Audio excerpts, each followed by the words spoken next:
Hi Ushan, how are Hi you? Sharif. I'm good. How have you been? I'm good. So today's episode we are talking about the key strategies for financial planning practices, right? So today's episode will stick around all the strategies that all the key strategies that we can work around as a financial planning practice to grow in the industry. So Ushan, as a very experienced paraplanner and also the principal financial strategist in Astute Business Partners, and also a person who worked as an associate advisor and very close to many financial planning practices. We are going to I will be asking few questions, and also I will be asking few questions around the strategies, and I would like to understand what your opinion is on these strategies, and how can a financial planning practice or a financial advisor can leverage these strategies. The first one is being identifying your target market and also a niche market, because nowadays the more that you identify your own niche, it says it's beneficial for you. So how does that happen in the financial planning industry? Yeah, Charit. So that's a really good question, right? So I think I've got the chance to work with multiple advisors and see how they grow and also help them grow. I think so there was a lot of learning which I learned from each and all of those practices, from small to like big size practice. Yeah. So I think one point which which helps advisors stand out among the competitors is having their niche market, right? Yeah. Rather than you being a generalistic advisor, if you have your area of specialization, such as, let's call it, retirement or investment, right? You being specialized in one particular area, that takes you a long way, right? So thereby you are able to position yourself as an expert rather than a general financial planner, right? You can yourself call yourself as a retirement planning expert, so you are able to attract more clients on that kind of things, right? So we've seen this in the past, we see it among our clients also. Yeah. When they position themselves in that way, actually that takes them towards the success journey in a very short time, right? So you need to be able to first you need to define your goals again. Right? You need to define what you really want and what is your area of specialization. Then you identify your target audience. Okay, this is going to be my demographic, this is going to be the pain point of my particular target market, right? So I think that will actually help to cater the advice at the same time, build your business in it will be a strong point for the business. Yes. So you touched upon two things. First thing is identifying your specialization and also identifying your niche market, which are like two things, I must say, right? So the niche market comes with the demographics and all the other sorts of areas that you need to consider when you are doing the marketing as well. Yes. On the other side, you yourself being a specialist in one area, like SMSF or any other sort of financial planning area, like retirement specialist. So that's very interesting. Now let's say you identify your niche market and also you identify your specialized area. How to brand yourself at today's market, and also how to market yourself to the to the identified area. Yeah, so I think that comes next, right? So once you've identified your market, then it all comes to positioning yourself, right? Putting you out as that thought leader and putting you out as that that industry expert. So that takes time. It's not going to happen overnight, right? So you need to you need to build your profile. You need to increase the credibility and the visibility of yourself, right? Yeah. So now we have plenty of tools, right? From social media and YouTube to all the fancy tools we have, right? It's just a matter of how you leverage it, right? So as a financial planner, I think it's important that you also spend time, right, to build your brand, build your personal brand, right? And that's who you are, and that's what takes you, again, that's what helps you stand out as well, right? So it's important. Some people might think, no, we are in a very relationship-based business. We don't really need a website. We don't really need to be online out there. Yeah. No, it's not true, right? So you need to be. right? So although you get your clients through referrals and through other contacts and all, still you need to have that visibility, right? So visibility is a way to build credibility as well, right? So I think it's important to establish that brand and online presence. Right.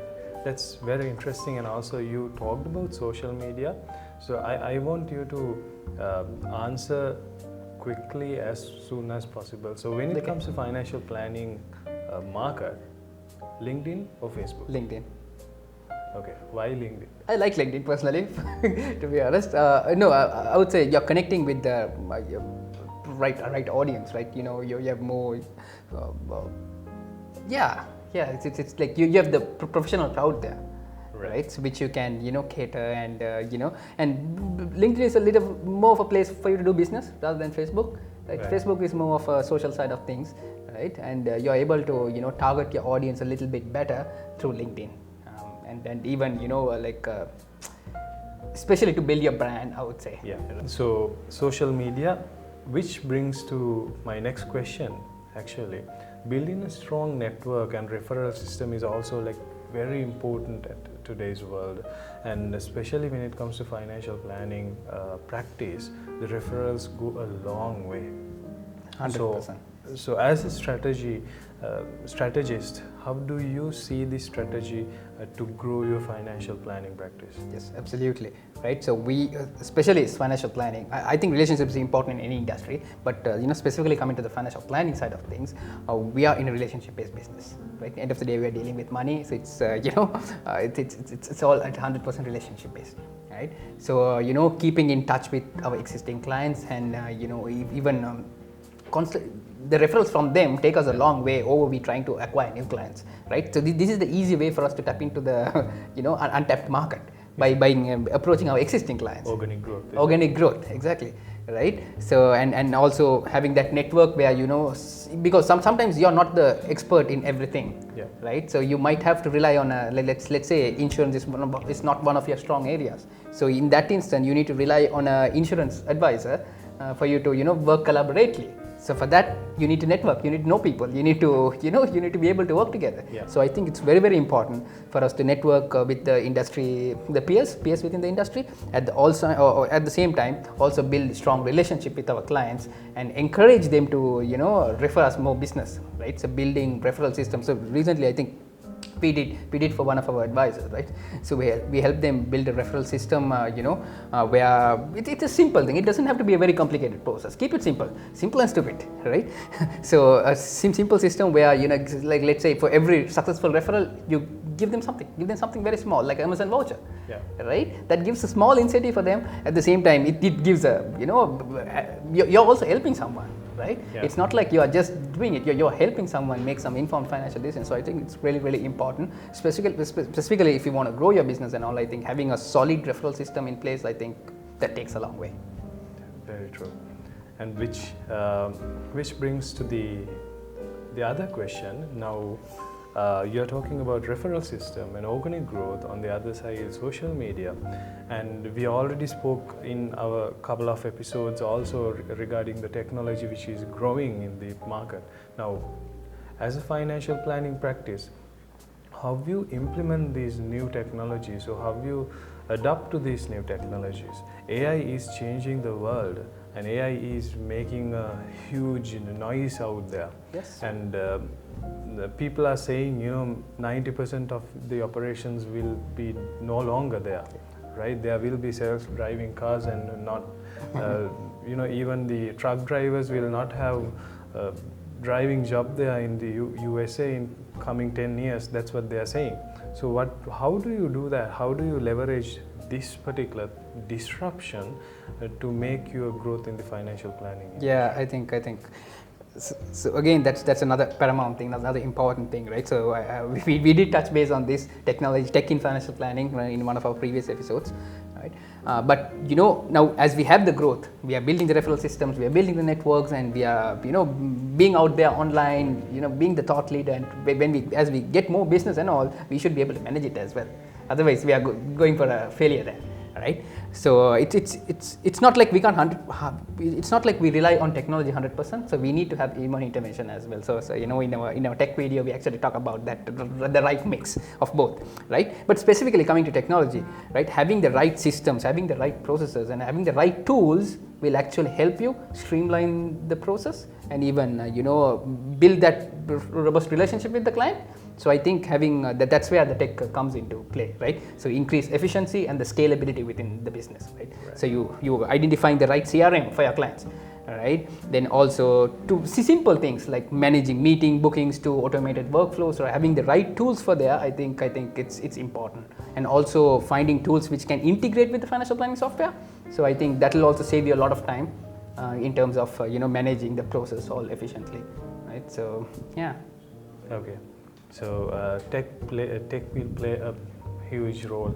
Yes. And the next thing after the leveraging required technology is that, you know, you need to understand that financial planning practice is also not a individual's man's duty.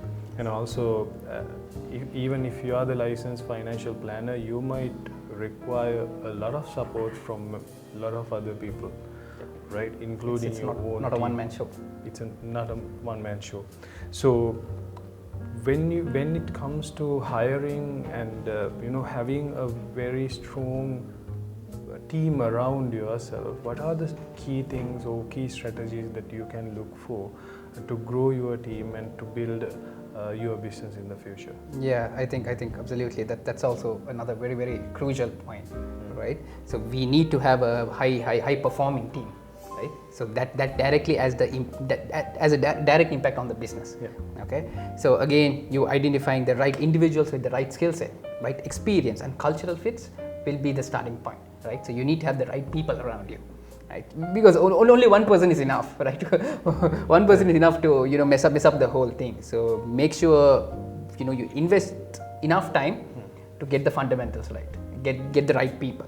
Then you know, even when we do interviews, doing thorough checks and also looking at assessments to evaluate them, I think will again play a big role to identify the right candidates. Right? It's not only about getting the candidates, right? So we need to also constantly help them grow.